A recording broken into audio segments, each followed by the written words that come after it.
Hello, and welcome to the Mother Birth Podcast, where we navigate the terrains of women's health and maternal well-being through the lens of yoga therapy and Ayurveda. I am Leanne Matullo, and I'm a perinatal yoga therapist, a doula, writer, creative entrepreneur, teacher, and mother. I'll be your guide as we excavate the mysteries of conscious conception, pregnancy, birth, postpartum, mothering in all its forms, and matters of the feminine. I'm so glad that you're here.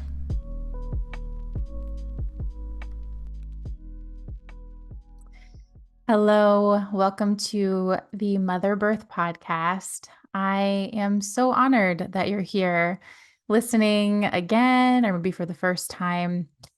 You know, as I was thinking about the topic for today, which is the Cascade of Intervention, I really wrote this because of my own shock at learning this well-known phenomena in birth circles. A couple of years ago, or more than a couple of years ago, it was probably around 2016, 2017 that I learned about this. And then, more recently, in the people that are kind of in my birth sphere, kind of out of it, not necessarily clients, I've heard very similar patterns of their birth stories. And it just reminded me, while those of us like myself who work in birth, who are birth workers or birth keepers, we may know pretty well the unnecessary interventions and how common they are. Perhaps it's still really not as commonplace. And so I want to preface this conversation with the fact that it might be triggering. And if you have unhealed birth trauma, maybe this is a episode that you come back to. If you had a cesarean birth and you're really not happy with it, maybe this is something you come back to. And I also want to preface this with maybe you did have interventions in your birth that were more maybe elective. Maybe you didn't know that they weren't necessary. And so as you listen to what I'm about to share, that might be triggering. It might be really surprising. And it doesn't mean anything is wrong with you or that you did anything wrong to bring your babies into this world. I really want to make sure that we're taking ourselves out of victim consciousness and more into a place of, if you do recognize that this happened to you, that perhaps you deserve better. I know that many of us deserve better. And that you are worthy of a different story. And maybe you're coming to this podcast because you're pregnant and you want to know how to avoid unnecessary interventions. Maybe you're having another baby or you want to have another baby. And like me, maybe you did have some interventions that you really aren't happy with. I also want to preface this as we talk that some interventions might be medically necessary. There are absolutely emergency situations that require medical and clinical intervention during pregnancy and during labor and birth. So I'm not necessarily talking about that here. I'm talking about more of the tendency to try and control an uncontrollable process, which is birth itself. So I'll also preface this conversation with my dog is in the background. My daughter is napping. I have two children, a 5-year-old and an 8.5-month-old. And this is my life. So while I'm podcasting, this is life and it's not perfect. And I just want us to all embrace that. As I go into this topic of the cascade, I thought about reading an essay that I recently wrote. It's about a 1,500 word essay. Would take you, 5 to 10 minutes to read it, depending on how fast of a reader you are. I thought about just reading that, for a few minutes, just reading it to you. And then I thought, you know what? I bet that there is going to be some more and some different things that come out as I talk, because I really care about this topic. And so I'm just going to let it fly. Don't have an outline, an agenda per usual. We're just going to roll with it. So let's get into it. Let's talk about the cascade. As I mentioned, birth is not a process that we need to control in most instances. And I'll include in the show notes, I'll include some statistics that I've also included in the footnotes of that essay.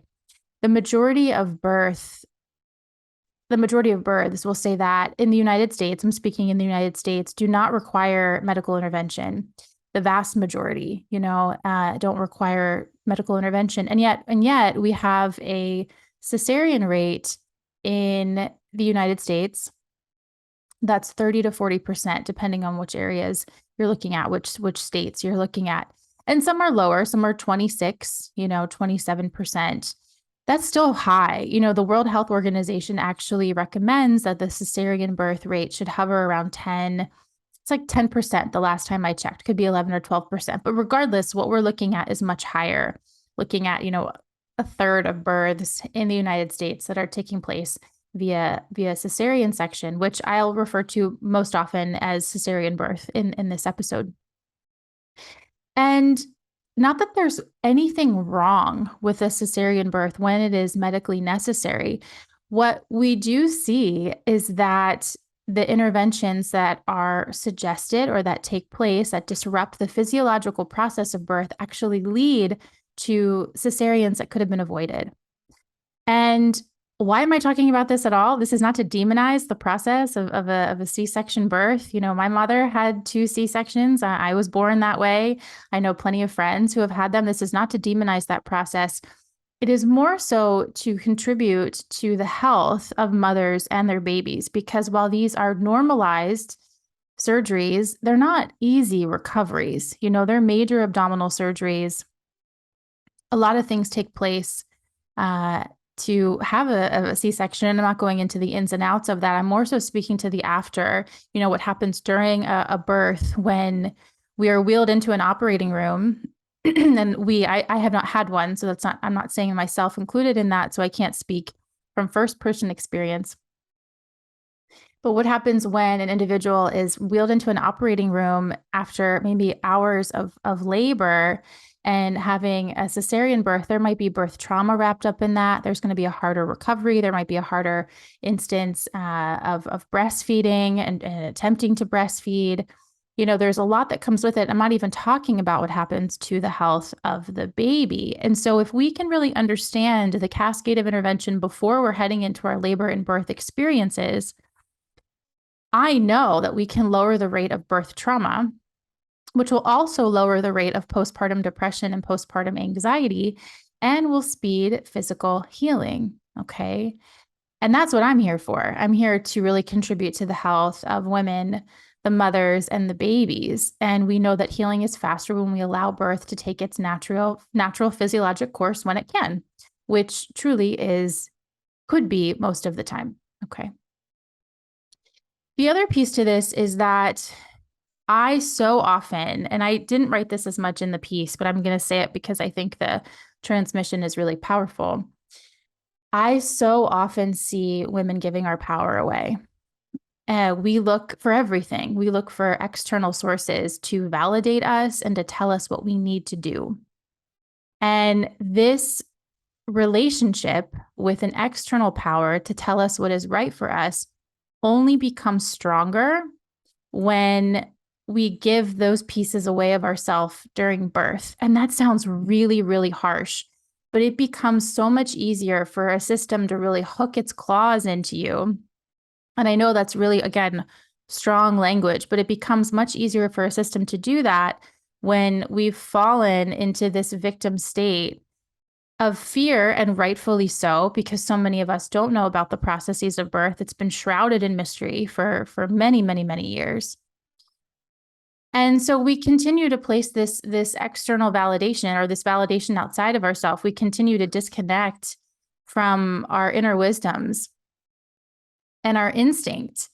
And that wouldn't necessarily always be our fault. However, birth can be a place of deepening the connection to our instinct, to our internal wisdom, to our internal source of power, to our internal source of radiance, just like the sun. Like we are such a powerhouse. And when we can really connect to that during birth, and for some of us that does happen with medical intervention. Okay. It's not always, you don't have to have a natural, whatever that means, birth for that to happen.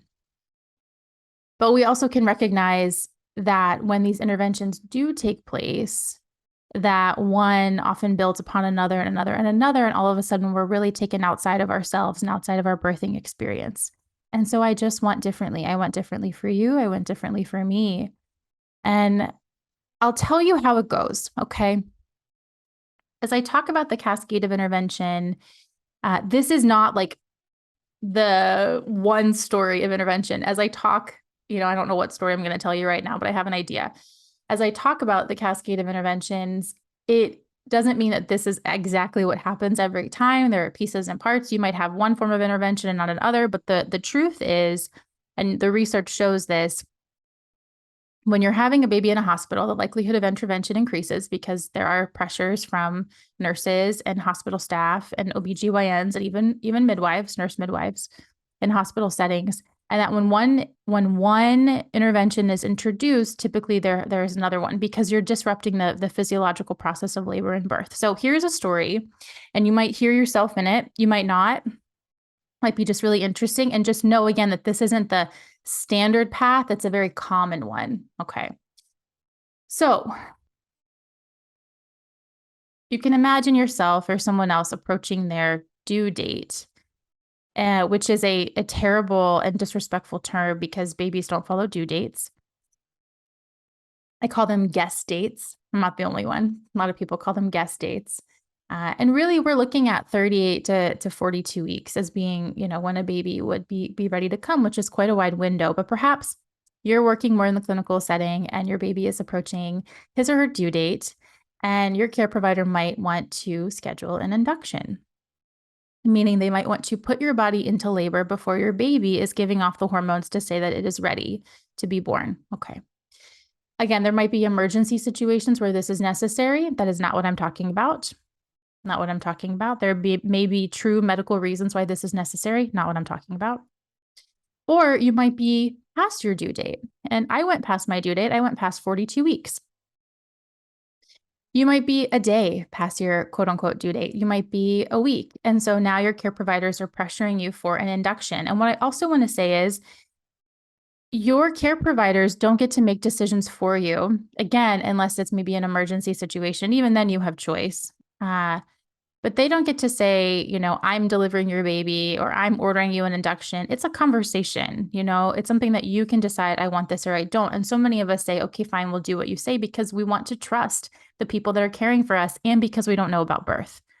That's something that is okay to say, and it's okay if that was you. But we can also know more and we can do this differently moving forward. I really believe that. So going back to the story. So an induction is suggested, okay, and to get labor started. And so many of us, I'll definitely say this, are like tired of being pregnant by, 39, 40, 41 weeks. It's a lot to be pregnant. It's a lot on the body. It's tiring. It's really uncomfortable. And so it's really easy for the woman to say, yeah. And a lot of times there's manipulation in that, I can't say I ever had that, but a lot of times there's manipulation in that.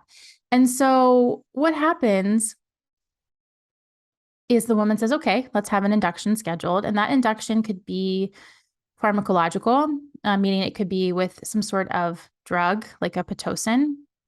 It could have a cervical ripener, something like Cytotec. There's some other ones, meaning that you're going to ripen the cervix if it's not dilated and effaced, either at all or very little. Or you might have a catheter. Okay, a catheter kind of irritates the uterus and can help with dilation and effacement. Or you might have some combination of all of the above. And again, you get to choose and you get to have a conversation.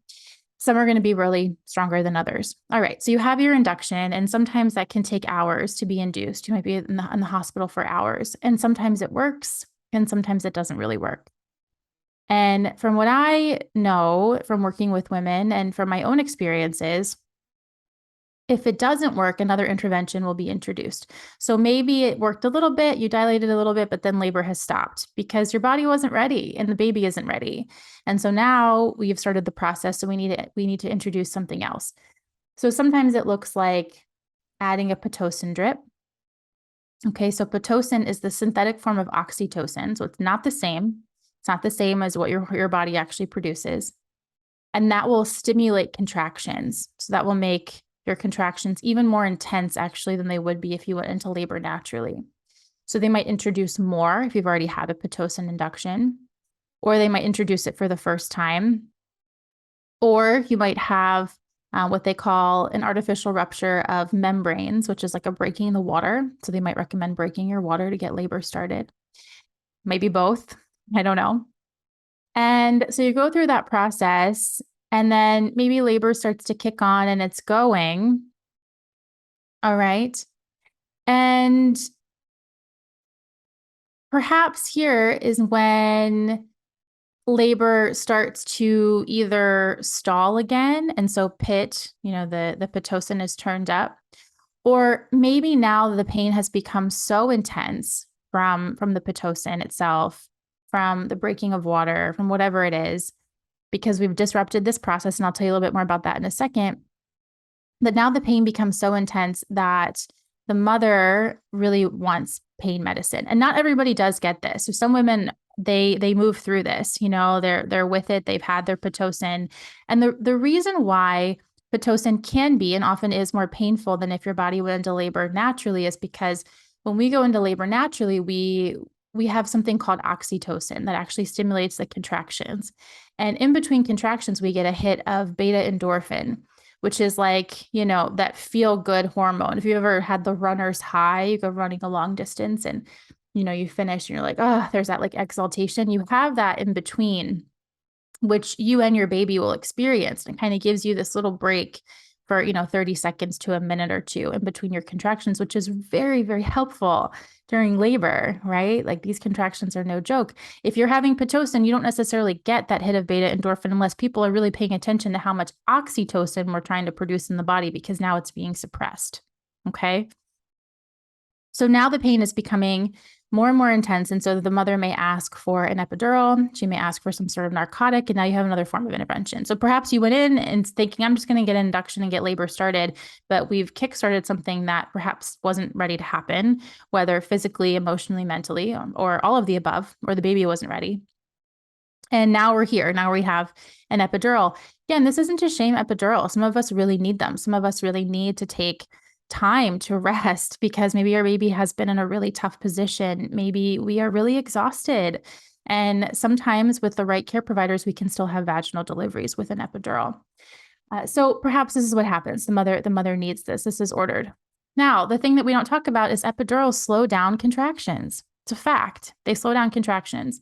So we've just increased the contractions with Pitocin, but now we've intervened with an epidural or added an epidural. And so that slows down contractions. And so what do we need to do? We need to turn up the Pitocin. Okay. We need to turn it up to stimulate the contractions that have just been slowed down. And so when this happens, the baby can go into distress because the contractions are so intense. That would make a lot of sense. And so what we might hear is babies in fetal distress. Now we have to have an emergency cesarean. Okay. That can be very disheartening, very, very disheartening. Or a mother might get to 9.5, 10 centimeters, wherever she's at, and is encouraged to start the pushing phase, but she's having trouble connecting to the sensation of where her baby is in her body and when the contractions are happening. Somebody has to tell her from an external monitor, okay? And she can't necessarily feel it. She doesn't know when it's happening. And so she can't connect to the contractions. She can't actually focus in on that area. Perhaps she's not in the right position. She can't get in the right position because if you have an epidural, you're numb from the waist down. You can't be on hands and knees or push yourself up. And so now perhaps a vacuum is introduced, forceps are introduced, maybe an episiotomy, although that would not be a great practice, to try and get the baby out. And if that doesn't work, then the mother now needs an emergency cesarean section. That's something that could be the story of the Cascade of Intervention. And again, one or two of these might be introduced and that's it. But the reality is we have a cesarean rate that's incredibly high in our country. And so this could be the scenario. And so what happens is a mother may be really disturbed by what happened to her, and yet she has this beautiful, healthy baby. Hopefully, that's the idea. And so what happens is she starts to say, and other people start to say, well, at least you have a healthy baby, or at least you're healthy. And that, I'm not going to use an expletive, but that is so harmful. That is so harmful to say, well, at least you have a healthy baby. Yeah, I have a healthy baby and I'm hurting right now. I didn't have maybe the labor experience that I dreamed and envisioned and imagined. And a lot of that maybe could have been avoided. Maybe there could have been more respect of the labor and the birth process itself. Okay. So when we can see the cascade starting to happen, we can intervene or we can make decisions to prevent minimal intervention or no intervention at all. And that really starts with choosing your care providers. How do we choose our care providers? We can look at what their cesarean rates are. We can maybe choose a midwife. We can maybe hire a doula, people that are very well versed in the natural physiologic process of labor and of birth and can support that. They know that labor has natural plateaus and stalls. They know how to get a woman in a better position for baby. They know how to continue to encourage her when she's getting really frustrated or really tired. All of these things, okay? And again, this isn't to demonize any practice to bring your baby earthside. That's really not it. It's really about how do we create more health for mothers, for women, for babies in that postpartum phase, and then for life. How do we do that? Because birth really affects the nervous system. There's no question about this. Birth affects our nervous systems. It affects the nervous systems of our babies. And so if we can create really beautiful birth scenarios, we can create environments that are really trusting of the process of birth. We can surround ourselves with people who are going to be really encouraging and respectful and who honor this miraculous portal. If we can do that, then perhaps postpartum will be really different. And perhaps more women will really start to trust themselves, their instincts, their internal wisdoms as they move forward. And perhaps we won't be looking to Google for every little thing that comes to our health, our baby's health, even the health of our families. We can actually take knowledge and write knowledge around us, but really turn inwards because truly the answers are all there. The answers are all there. And that's what I really want. That's what I really want for you. That's what I really want for me. That's really what I really want for my daughter. If I ever have a daughter-in-law one day, but certainly also the men in my family, I want them to witness that raw beauty of birth, that it's just filled with this infinite possibility. And that we don't necessarily need to intervene to try and control the process. It's kind of like, gardening. I'm just thinking about this. When we introduce something in our gardening, if you have a garden, maybe this will make sense, to take away a pest, sometimes something else just comes in. So for example, I have some collard greens that are growing in my garden. I have strawberries and leeks and all these things. But I was noticing that caterpillars were just eating up all my leaves. Okay. And so I read something somewhere that was like, okay, well, just come in and sprinkle cornmeal, all over the leaves. And I was like, okay, because then the caterpillars will eat it and they'll swell up and they essentially die. And that's really sad. I had actually had a hard time doing that, but I did it and I was like, okay, well, that worked. But then all these other weird bugs came in that were eating the cornmeal. So now I had all these other like odd bugs all over my vegetables. And so it's like that. It's like if we introduce, and I'm not a master gardener, so I'm sure there's something else that I could introduce that wouldn't be so disruptive. But the idea is that when we disrupt the natural physiological process of birth, when we get in the way of nature, sometimes we have to introduce other interventions to just keep up with some sort of sense of safety, because now we need to get the baby out. Does that make sense? When perhaps if we just stepped back and recognized that we can't control this process and that things absolutely go wrong in labor and birth, but more often than not, they go right. They absolutely go wrong, but more often than not, they go right. Okay. If we can step back and recognize that perhaps meddling with the body is not so great and maybe can lead to worse birth outcomes. And it does. It leads to worse birth outcomes for mother and for baby. Then we'll actually really change the health of maternal well-being, the health of families, the health of communities, the health of whole societies. If you want to read more about this, I have a whole essay on my blog called The Cascade of Intervention and How to Avoid It. And I also have, I'll include them in the show notes too, but I also have some stats on pregnancy and childbirth complication rates in the US, cesarean delivery rates by states, the risks of giving birth inside and outside of a hospital setting, maternal mortality rates worldwide. And one of the things I didn't share here is that actually maternal mortality rates in the United States, where I live, is one of the highest in the Western world. Okay. And then also I have a footnote on limiting the cascade of intervention. So all you really need to know to avoid unnecessary intervention is that a lot of intervention is unnecessary. And as you approach your labor and your birth experience with this awareness, you can spot it and you can recognize that you have choice and you can say no if things are elective and they're not necessarily an emergency. And again, you can also hire people to really support you, a birth doula, perhaps a midwife. You can bring your partner into this conversation. You can talk to your family about this, because when you get into your labor and birth, you're not going to be in your logical mind. You're not going to be in the cognitive brain. You're really going to be in your birthing brain and your primal brain. And it might be harder to say no to certain things. Okay. And so, or to even just be in the same sphere as those around you, because you're really focused internally with your body and with your baby to bring them earthside. So I'd love to hear from you on this topic. I'd love to hear from you if this is helpful, if you have further questions about the cascade of intervention. Again, recognizing that this is not to trigger anyone, and my true apologies if it has. This is more so to bring light to a phenomenon that doesn't necessarily need to continue in the way that it does. Thank you so much for being a part of this conversation of mother birth. I am so grateful to talk to you about these topics and truly so grateful that you are here.